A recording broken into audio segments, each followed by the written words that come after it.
When we think about generative AI, though, one of the things I would say to you in the coming 12 to 18 months, there is going to be no shortage of people wanting to sell stuff to you that's going to solve all your problems and be unreal and only cost you $59.99 a month, US dollars. You know, like it'll be all that sort of stuff. You'll see a lot of that come along in the next 18 months. And the challenge is, again, scarce resources, scarce time, scarce money. How do you know where to invest your time and energy when it comes to AI? One of the ways I want to encourage you to think about AI is this. For you to bother investing in it, and I share this with a lot of clients right now, if AI needs to be one of two things, either has to be a painkiller or a multivitamin.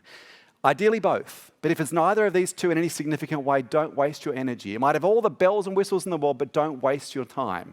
If it's a painkiller, this AI tool is going to solve your headaches, the stuff that takes you energy and time. And we wanted David talk about drudgery this morning. That word is such an apt word for this. But what is if it's a multivitamin, it's like a superpower you didn't have without that AI tool. But the simple reality is this: every industry that I'm working in right now, like the whole bunch, everyone is grappling with these questions of how do we use these tools well. But I love this last example here; it made me smile. Even the fortune cookie industry are grappling with this, like how to use ChatGPT. So I didn't realize this. There's only about 5 or 6 companies globally that make fortune cookies.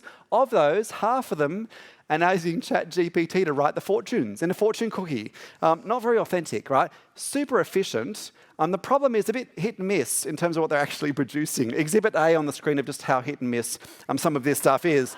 And I think what it goes to show is that as clever as AI gets, it is still going to require adult human supervision for a little while yet.